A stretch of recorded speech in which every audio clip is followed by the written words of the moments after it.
All right, good morning, good evening, good afternoon, ladies and gentlemen, citizens of YouTube. This is Pastor Dow, and I wanted to come in here just for a moment and try to talk to you on a serious tip. I want to try to do whatever I can to stimulate our conscience and our mind so that we do not, just continually walk around on a daily basis with a spirit of apathy upon us.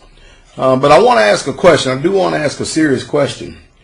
All over YouTube as well as other social media networks, we see WROL, okay, without rule of law. And my question to each and every last one of us is that, how much time do we actually think about this on a daily basis? I'm talking about, what would you do? And do you have a contingency plan in case one day you wake up and you live in a world without rule of law?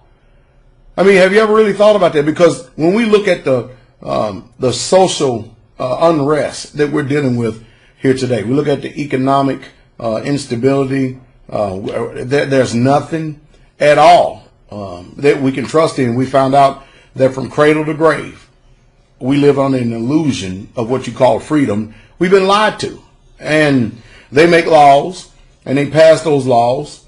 And if you have noticed, somebody who has made up their mind to be unlawful, they're not thinking about obeying the law, so therefore they're not under that law. And they could just about get away with just about anything. Any type of evil perpetuated upon you or I or anybody until they get caught, if they get caught. And so that's why, I can't trust in a system that is built upon lies to actually preserve me and those who I love. And you should not depend upon that system either. You think about this for a second. We already are jacked up and duped so much to the level that when we go to the grocery store, most people don't think when they go into the grocery store that you are getting ready to enter into an environment that's probably going to contribute to you not living a quality life, i.e. With the products and so-called quote-unquote food sources that they have in there. You stand almost a 99% chance of getting one of these degenerative diseases or dying a horrific death because of all the chemicals, the toxins that are in the environment, everything that we're supposed to be so-called doing, and everybody has, the love of the dollar, the love of money. Do you really think? I get on here continually trying to do whatever I can to, to stimulate thought amongst the people. I want to try, because I do know that unless a leader gets up here and he says something to try to expand the regions of our minds to get us to think outside the box that we've been so conditioned and trained in, that we're not going to otherwise stretch ourselves beyond any of those measures and means. And don't get me wrong, I understand that we live in a time where people are now calling evil good, or either they don't want to call it evil at all, and they're calling good evil. You never in your life seen such a shift that when someone has set their heart to do good, to do right by their fellow man, you never in your life seen the attack, the literal attack that comes upon those people who literally just want to do their neighbors good. We live in some bad times. And children growing up in this world, like I've always told my children, you're not going to grow up in the environment that I grew up in. And hey, the society was on a decline then, and it's really on a decline now. It's running as fast as it can down the mountain into the eternal lake of fire. But they're not going to understand one bit about the life and the childhood that I came up in, because everything is declining all around us. I think more than anything that we would do good, especially when we're around each other, to try to speak sober words and to sober up our minds, because I don't believe that government should be taking care of us from cradle to grave. As a matter of fact, I think you should live your life independently. I think you should be in control of yourself as much as possible. In order to do that, you can't be a slave to the system. I think that we should actually have a lot of our conversations centered and focused around, what are we going to do if those trucks no longer come to those stores? Can you really trust that those trucks are going to continue to keep coming to stores?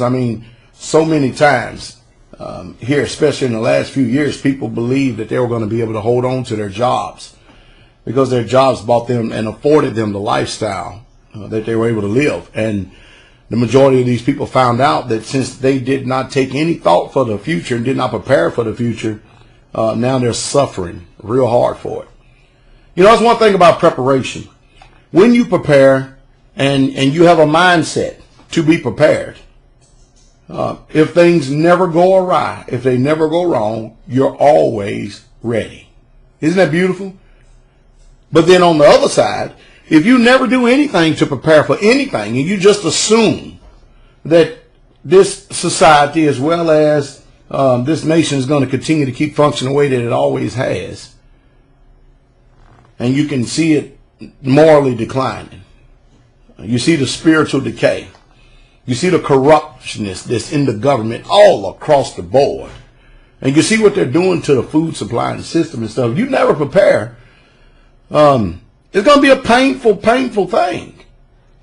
A very painful. And most people in America now who trusted in their jobs, instead of using those jobs as a means to a greater means, i.e., remember, I go get this job and as quick as I can, I'll pay this house. As quick as I can, I'll pay this car. As quick as I can, I'll pay all this off. And I never, ever, ever sit up there and have an extraordinary amount of debt, over $10,000. Can you imagine that? No, most people didn't do that. Most people, we lived in a credit-based system, and now the majority of people are suffering for the decisions that they chose to do. Hey, it's the same thing. I don't care what area of truth you want to touch in. You're always going to have those that are going to oppose you and fight you every step of the way. And, hey, you cannot tell somebody who's making $30 an hour that one day your job is not going to be here. Ask those folks up in Detroit who was working up there for General Motors and the lifestyle that that job afforded them and how they was happy to get up every morning and go to work because, I mean, after all, it's not a bad deal to get $1,000 a check every week and live it up. But what do you do when you depend upon that and you just assume? Because we've been conditioned that way. I mean, your grandfather may have worked there, your father may have worked there, now you're working there, but now all of a sudden the rug is pulled out from under you and they're non-existent. As a matter of fact, General Motors is still making cars, but they're not making them here in America. And the reason why they're not making it in America, because you Americans bellyache too much about the wages that you're making and stuff. And so they just assume, or they, hey, the best thing they do is say, we'll just jump ship. We'll just go across seas and pay these people a third of what we were paying you. Still come out with the same product. And then not only that, ship it back here to America and you still buy it. Well, that's your GAFTA, CAPTA, and NAFTA. I call it the ABC alphabet soup, people. It's been this way in religion. It's been this way with money. It's been this way with our school system. I believe with all my heart that if you have a mind, that you should be automatically thinking about preparedness and thinking about constantly living your life in such a manner, in such a way that you can't and you shouldn't be dependent upon the government to help you. I mean, some of the worst people you can actually even be around, believe it or not, especially when you start talking about faith, is family. Some of the worst people you can be around when you start talking about economics, especially when you start talking about real money. Some of the worst people you can actually even approach is those who are in debt because they're part of the system.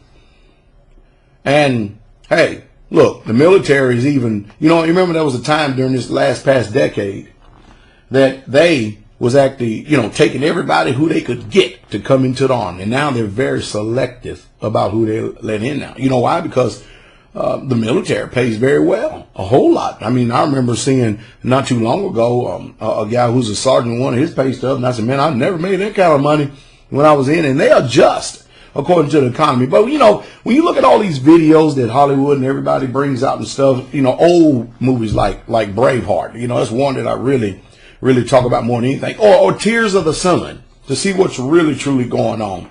Movies of impact, movies that would actually get you to think if you are a thinking person. Because most people will continue, they'll look at this video and they'll look at it and go, that's the truth.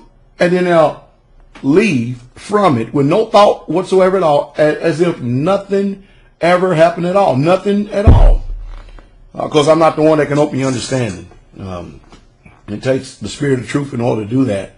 I did hope that I actually said something that will stimulate your thought. I do hope that you would really truly consider what I'm saying. And hey, you need to start networking around people who think just like you do, who believe just like you do. Because if you live around a bunch of people who you don't know who they are, they don't know who you are.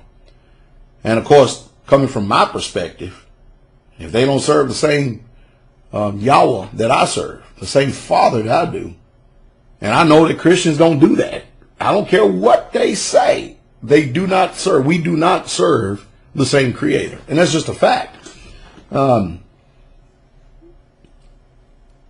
need to get around some people you can trust and people who believe like you do, because if you don't, you're going to be in trouble. Because when things start to go awry, you won't believe what the human spirit will do, especially when it's between you and them.